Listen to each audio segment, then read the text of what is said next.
Europe میں Kashmir council EU کی طرف سے 1 ملین دستخطی مہم جاری ہے جو بیلجیم سے ہوتی ہوئی اسپین تک پہنچ گئی ہے۔ بارسلونا میں مہم سے آگاہی کے لیے کیمپ لگایا گیا، جس کا حوالہ بتا رہے ہیں شاہد احمد شاہد اپنی اس رپورٹ پر۔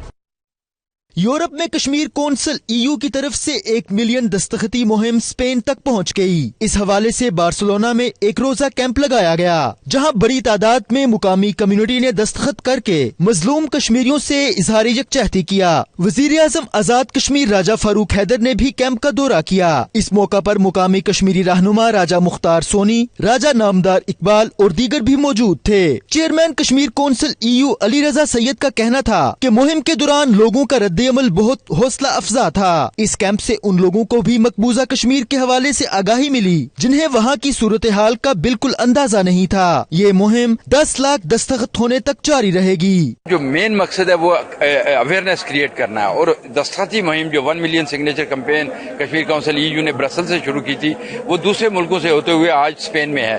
تو اس کا جو مین مقصد ہے اویئرنیس، اور اس کے ساتھ ساتھ ہم جو لوکل آرگنائزیشن ہے، ہم چاہتے ہیں کہ وہ اس سگنیچر کمپین کو جاری رکھیں گے تاکہ ہم 1 ملین سگنیچر کا جو ٹارگٹ ہے وہ پورا کر سکیں۔ اور اس کے ساتھ ساتھ ہم عالمی برادری کو بھی بتانا چاہتے ہیں کہ جب تک کشمیریوں کو ان کا بنیادی حق آزادی نہیں مل جاتا، جب تک ان پہ ہونے والے مظالم بند نہیں ہو جاتے، اس وقت تک یہ تحریک جو ہے نا وہ جاری رہے گی، اور دستخطی مہم اس وقت تک جاری رہے گی جب تک ہم 1 ملین سگنیچر اکٹھے نہیں کر لیتے۔ یہ سلسلہ جاری رہے گا۔ مہم کا مقصد 10 لاکھ دستخط جمع کر کے مسئلہ کشمیر میں انسانی حقوق کے معاملے کو یورپی پارلیمنٹ کے اندر پیش کرنا ہے تاکہ وہاں جاری بھارتی مظالم کو روکا جا سکے۔